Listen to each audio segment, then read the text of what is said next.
ಎಲ್ಲರಿಗೂ ನಮಸ್ಕಾರ. ಮಾಹಿತಿ ಮನೆ ಕನ್ನಡ ಯೂಟ್ಯೂಬ್ ಚಾನಲ್ಗೆ ನಿಮ್ಮೆಲ್ಲರಿಗೂ ಸ್ವಾಗತ. ಇವತ್ತಿನ ಈ ವಿಡಿಯೋದಲ್ಲಿ ಪಿತೃಪಕ್ಷ ಈ ವರ್ಷ ಯಾವ ದಿನದಂದು ಆರಂಭವಾಗಿದೆ, ಯಾವ ದಿನದಂದು ಮುಕ್ತಾಯವಾಗ್ತಾ ಇದೆ, ಪಿತೃಪಕ್ಷದಲ್ಲಿ ಯಾವ ದಿನ ನಾವು ಹಿರಿಯರ ಪೂಜೆಯನ್ನ ಮಾಡಿದ್ರೆ ತುಂಬಾನೇ ಒಳ್ಳೆಯದು, ಯಾವ ದಿನದಂದು ಮಾಡಬಾರದು, ಹಾಗೆ ಮಹಾಲಯ ಅಮಾವಾಸ್ಯೆ ಹಿರಿಯರ ಪೂಜೆ ಮಾಡೋದಕ್ಕೆ ತರ್ಪಣ ಕೊಡೋದಕ್ಕೆ ತುಂಬಾನೇ ಸೂಕ್ತವಾದಂತ ದಿನ. ಹಾಗಾಗಿ ಈ ಮಹಾಲಯ ಅಮಾವಾಸ್ಯೆ ಈ ವರ್ಷ ಯಾವ ದಿನಾಂಕದಂದು ಬಂದಿದೆ ಹಾಗೂ ಈ ಪಿತೃಪಕ್ಷದಂದು ನಾವು ಯಾವ ಕಾರ್ಯಗಳನ್ನ ಮಾಡಬೇಕು ಮತ್ತು ಯಾವ ಕಾರ್ಯಗಳನ್ನ ಮಾಡಬಾರದು ಅನ್ನೋದರ ಬಗ್ಗೆ ಕೂಡ ಸಂಪೂರ್ಣವಾದ ಮಾಹಿತಿಯನ್ನ ನಾವು ಈ ವಿಡಿಯೋದಲ್ಲಿ ತಿಳಿಸ್ಕೊಡ್ತಾ ಇದ್ದೀವಿ. ಹಾಗಿದ್ರೆ ಬನ್ನಿ ವಿಡಿಯೋನ ಶುರು ಮಾಡೋಣ. ಅದಕ್ಕೂ ಮುಂಚೆ ನೀವು ಇನ್ನೂ ನಮ್ಮ ಚಾನಲ್ಗೆ ಸಬ್ಸ್ಕ್ರೈಬ್ ಆಗಿಲ್ಲ ಅಂದ್ರೆ ಚಾನಲ್ ಅನ್ನ ಸಬ್ಸ್ಕ್ರೈಬ್ ಮಾಡ್ಕೊಳ್ಳಿ ಹಾಗೂ ವಿಡಿಯೋ ಇಷ್ಟದಲ್ಲಿ ಕೊನೆಯದಾಗಿ ಒಂದು ಲೈಕ್ ಮಾಡೋದನ್ನ ಬರಿಬೇಡಿ. ಪ್ರತಿ ವರ್ಷವೂ ಕೂಡ ಪಿತೃಪಕ್ಷ ಭಾದ್ರಪದ ಮಾಸದ ಹುಣ್ಣಿಮೆ ಕಳೆದ ಮಾರನೇ ದಿವಸದಿಂದಲೇ ಆರಂಭವಾಗುತ್ತದೆ.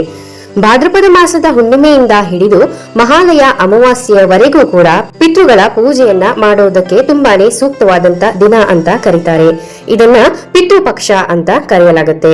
ಈ ಪಿತೃಪಕ್ಷದ ಸಮಯದಲ್ಲಿ ಯಾವುದೇ ಶುಭ ಕಾರ್ಯಗಳನ್ನ ಕೂಡ ಮಾಡೋದಿಲ್ಲ.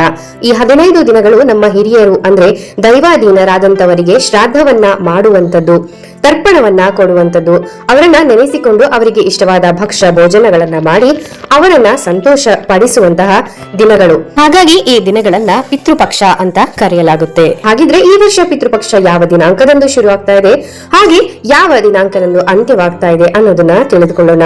ಈ ವರ್ಷ ಅಂದ್ರೆ 2025ರಲ್ಲಿ ಸೆಪ್ಟೆಂಬರ್ 7ನೇ ತಾರೀಕು ಭಾನುವಾರದಿಂದ ಆರಂಭವಾಗಿ ಸೆಪ್ಟೆಂಬರ್ 21ನೇ ತಾರೀಕು ಭಾನುವಾರದ ದಿನ ಅಂತ್ಯವಾಗುತ್ತೆ. ಸೆಪ್ಟೆಂಬರ್ 7ನೇ ತಾರೀಕು ಭಾದ್ರಪದ ಹುಣ್ಣಿಮೆ ಇದೆ, ಅಂದ್ರೆ ಅನಂತ ಹುಣ್ಣಿಮೆ. ಆವತ್ತಿನ ದಿವಸದಿಂದಲೇ ಪಿತೃಪಕ್ಷ ಆರಂಭವಾಗುತ್ತದೆ. ಹಾಗೆ 15 ದಿನ ಕಳೆದ ನಂತರ ಅಂದರೆ ಸೆಪ್ಟೆಂಬರ್ 21ನೇ ತಾರೀಕು ಅವತ್ತಿನ ದಿವಸ ಮಹಾಲಯ ಅಮಾವಾಸ್ಯೆ ಇರುತ್ತದೆ. ಆ ಮಹಾಲಯ ಅಮಾವಾಸ್ಯೆಯ ದಿನ ಈ ಪಿತೃಪಕ್ಷ ಅಂತ್ಯವಾಗ್ತಾ ಇದೆ. ಹಾಗಿದ್ರೆ ಈ 15 ದಿನಗಳಲ್ಲಿ ನಮ್ಮ ಪಿತೃ ಕಾರ್ಯಗಳನ್ನ ಮಾಡೋದಕ್ಕೆ ತುಂಬಾ ಸೂಕ್ತವಾದಂತಹ ದಿನಗಳು ಯಾವ್ಯಾವುದು ಅಂತ ನೋಡೋದಾದ್ರೆ ಮಹಾಲಯ ಅಮಾವಾಸ್ಯೆ ತುಂಬಾನೇ ಶ್ರೇಷ್ಠವಾದ ದಿನ. ಅವತ್ತಿನ ದಿವಸ ಎಲ್ಲರೂ ಕೂಡ ಪೂಜೆಯನ್ನ ಮಾಡೋದಕ್ಕೆ ಆಗಲ್ಲ ಅಂತ ಅನ್ನೋರು ತಿಥಿಗಳು ಇರುತ್ತಲ್ಲ, ಅವರು ತೀರ್ಕೊಂಡಂತಹ ತಿಥಿಗಳು ಯಾವಾಗ ಬರುತ್ತೋ ಅವತ್ತಿನ ದಿವಸ ನೀವು ಶ್ರಾದ್ದ ಕಾರ್ಯವನ್ನ ಮಾಡಬಹುದು. ಇನ್ನು ಯಾವ ದಿನಗಳಲ್ಲಿ ಪಿತೃಪಕ್ಷವನ್ನ ಮಾಡಬಾರದು ಅಂತ ನೋಡೋದಾದ್ರೆ ಬುಧವಾರ ಹಾಗೂ ಗುರುವಾರದ ದಿವಸ, ಈ 2 ದಿವಸಗಳನ್ನ ಬಿಟ್ಟು ಬೇರೆ ಯಾವುದೇ ದಿವಸ ನೀವು ಪಿತೃಪಕ್ಷವನ್ನ ಆಚರಣೆ ಮಾಡಬಹುದು. ಈ ಪಿತೃಪಕ್ಷದ 15 ದಿವಸಗಳ ಒಳಗೆ ಆ ದಿನಗಳಲ್ಲಿ ಬುಧವಾರ ಹಾಗೆ ಗುರುವಾರವನ್ನ ಬಿಟ್ಟು ಬೇರೆ ಯಾವುದೇ ದಿನಗಳಲ್ಲಿ ನೀವು ಪಿತೃಪಕ್ಷದ ಆಚರಣೆಯನ್ನ ಮಾಡಬಹುದು. ಇನ್ನು ಪಿತೃಪಕ್ಷದಲ್ಲಿ ನಾವು ಯಾವ ಕಾರ್ಯಗಳನ್ನ ಮಾಡಬೇಕು ಹಾಗೂ ಯಾವ ಕಾರ್ಯಗಳನ್ನ ಮಾಡಬಾರದು, ಹಾಗೆ ಪಿತೃ ಕಾರ್ಯಗಳನ್ನ ನಾವು ಮಾಡದೇ ಇದ್ರೆ ಏನೇನು ತೊಂದರೆಗಳಾಗುತ್ತೆ ಅನ್ನೋದನ್ನು ಕೂಡ ಈಗ ನೋಡ್ತಾ ಹೋಗೋಣ. ಪಿತೃಪಕ್ಷದ ಸಮಯದಲ್ಲಿ ಯಾವುದೇ ಶುಭ ಕಾರ್ಯಗಳನ್ನ ಕೂಡ ಮಾಡೋದಿಲ್ಲ. ಅಂದರೆ ಮದುವೆ ಮುಂಜಿಗಳಾಗಿರ್ಬೋದು, ನಾಮಕರಣ, ಗೃಹ ಪ್ರವೇಶಗಳಾಗಿರ್ಬೋದು, ಅಥವಾ ಯಾವುದೇ ಹೊಸ ಕಾರ್ಯಕ್ರಮಗಳ ಆರಂಭ ಮಾಡೋದು ಆಗಿರ್ಬೋದು, ಹೊಸ ವಸ್ತುಗಳು ಅಂದ್ರೆ ಬೆಲೆ ಬಾಳುವಂತ ವಸ್ತುಗಳು, ಚಿನ್ನ, ಬಟ್ಟೆ ಖರೀದಿಗಳನ್ನ ಕೂಡ ಮಾಡೋದಿಲ್ಲ. ಈ ಸಮಯದಲ್ಲಿ ಇಂಥ ಒಳ್ಳೆಯ ಕಾರ್ಯಗಳನ್ನ, ಶುಭ ಕಾರ್ಯಗಳನ್ನ ಮಾಡೋದಾಗಿರ್ಬೋದು ಅಥವಾ ಬೆಲೆ ಬಾಳುವಂತ ವಸ್ತುಗಳನ್ನ ಖರೀದಿ ಮಾಡುವಂತದ್ದಾಗಿರ್ಬೋದು ಈ ಸಮಯದಲ್ಲಿ ಮಾಡೋದು ಶುಭವಲ್ಲ ಅನ್ನುವ ನಂಬಿಕೆ ಇದೆ. ಹಾಗಾಗಿ ಪಿತೃಪಕ್ಷದಲ್ಲಿ ಯಾವುದೇ ಶುಭ ಕಾರ್ಯಗಳನ್ನ ಕೂಡ ಮಾಡಲಾಗುವುದಿಲ್ಲ.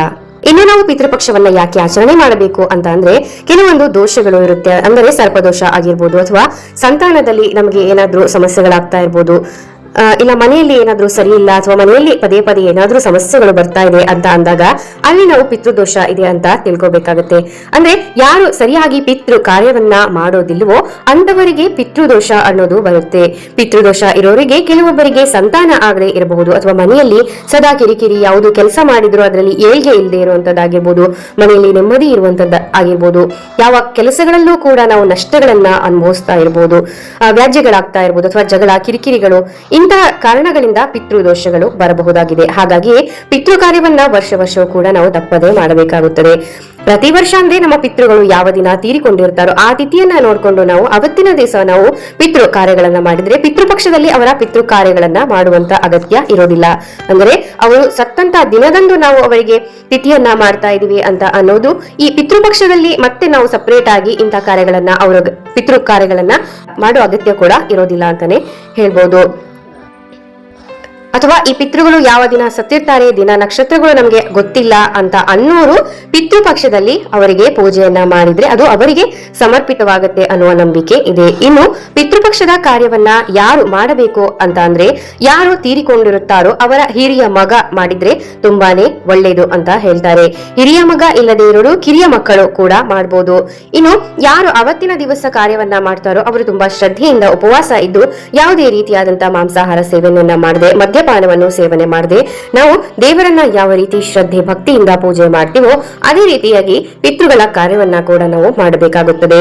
ಅವರಿಗೆ ಇಷ್ಟವಾಗಿರುವಂತಹ ಎಲ್ಲಾ ರೀತಿಯಾದ ಭೋಜನಗಳನ್ನ ನಾವು ಭಕ್ಷ್ಯಗಳನ್ನ ಮಾಡಿ ಇಟ್ಟು, ಅದು ನಾನ್ ವೆಜ್ ಆಗಿದ್ರು ಸರಿನೇ, ವೆಜ್ ಆಗಿದ್ರು ಸರಿನೇ.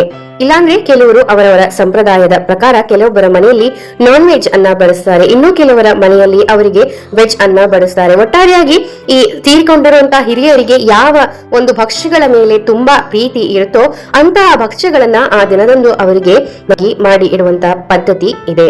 ಇನ್ನು ಕೆಲವೊಬ್ಬರು ಪಿತೃಪಕ್ಷವನ್ನ ಅಷ್ಟೇ ಸರಳವಾಗಿ ಪೂಜೆಯನ್ನ ಮಾಡುತ್ತಾರೆ. ಸತ್ತವರ ಫೋಟೋಗೆ ಪೂಜೆ ಮಾಡಿಬಿಟ್ಟು ಅವರಿಗೆ ಇಷ್ಟವಾದಂತ ಭಕ್ಷ್ಯ ಭೋಜಗಳನ್ನ ಇಟ್ಟು ಧೂಪ ಹಾಕುವಂತ ಪದ್ಧತಿ ಕೂಡ ಕೆಲವರ ಮನೆಯಲ್ಲಿ ಇರುತ್ತದೆ.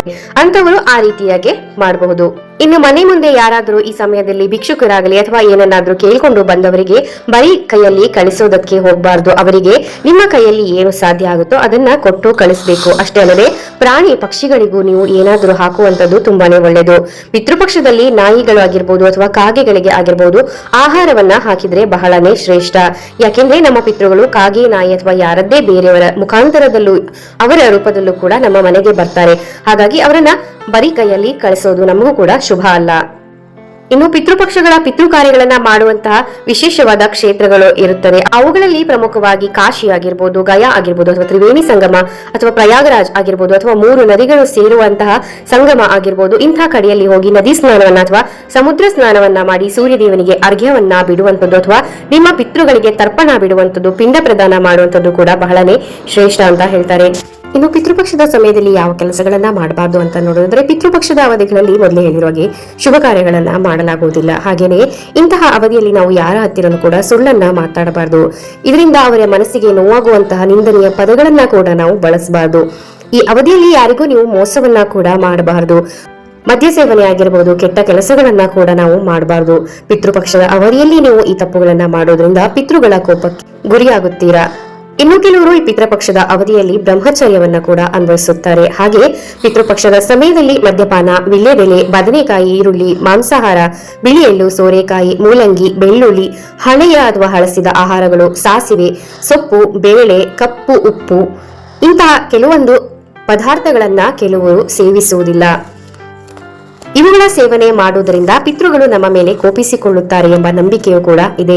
ಪಿತೃಪಕ್ಷದ ಸಮಯದಲ್ಲಿ ಪೂರ್ವಜರ ತರ್ಪಣಕ್ಕೆ ಕಪ್ಪು ಎಳ್ಳನ್ನ ಮಾತ್ರ ಬಳಸಬೇಕು. ಆದ್ದರಿಂದ ತಪ್ಪಾಗಿಯೂ ಸಹ ತರ್ಪಣಕ್ಕೆ ಬಿಳಿ ಎಳ್ಳನ್ನ ಬಳಸಬಾರದು. ಅಲ್ಲದೆ ಶ್ರಾದ್ದಕ್ಕಾಗಿ ಆಹಾರವನ್ನು ಬೇಯಿಸಲು ಕಬ್ಬಿಣದ ಪಾತ್ರೆಗಳನ್ನು ಅಥವಾ ಉಕ್ಕಿನ ಪಾತ್ರೆಗಳನ್ನ ಸಹ ಬಳಸಬಾರದು. ಹಿತ್ತಾಳೆ ಪಾತ್ರೆಗಳನ್ನ ಬಳಸಿದರೆ ಬಹಳ ಸೂಕ್ತ.